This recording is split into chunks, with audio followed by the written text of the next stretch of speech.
Hi everyone, Comic Reviewer here, this time reviewing on the film Maleficent. Now, Maleficent is meant to be a 2014 dark fantasy adventure film and was meant to be more of a sort of live action retelling of the 1959 animated film Sleeping Beauty, and kind of meant to be something similar to Wicked, but something totally different.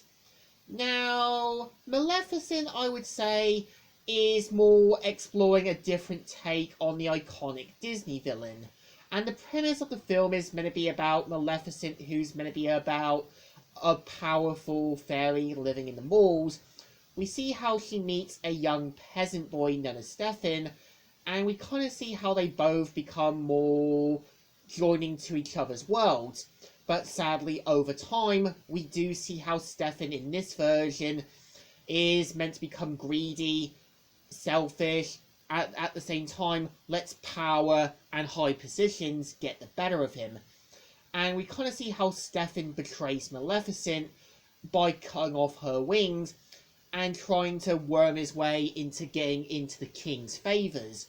We do kind of see how Maleficent slowly becomes the bad guy, and we kind of see how, much like the animated version of Sleeping Beauty, curses Stefan's daughter on her the same way the Sleeping Beauty film does. By her 16th birthday, they enact, and you know the rest. And over time, we do kind of see how the film follows slightly different. Like, yeah, the three fairy godmothers are meant to be a bit more neglectful, but a bit more dim-witted. And you can kind of tell Maleficent does show signs that she's not really evil, but believing what she did was right. And over time, we do see how Maleficent is meant to kind of slowly see Aurora more as a friend, and someone that she does see as the one good thing that can get her back to her new light.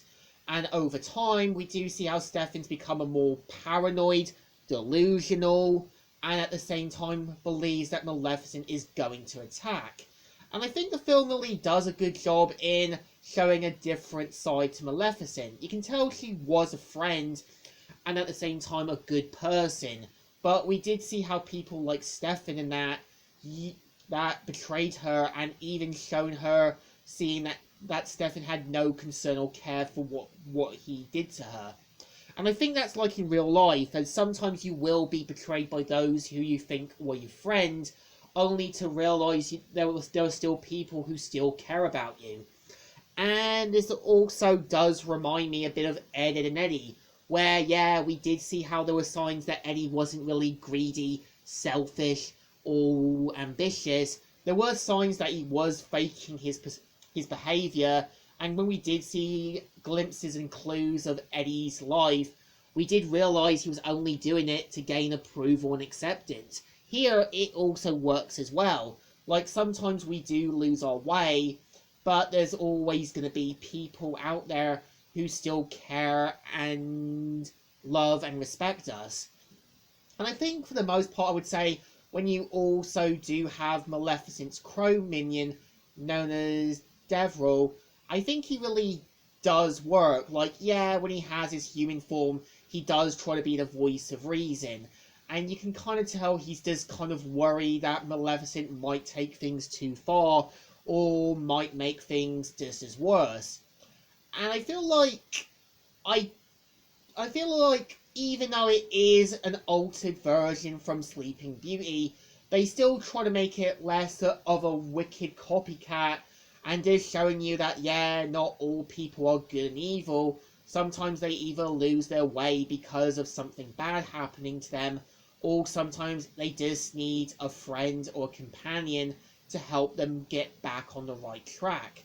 So I think Maleficent definitely deserves a thumbs up. It's still good, and still alright. So, Comic Reviewer here, signing out.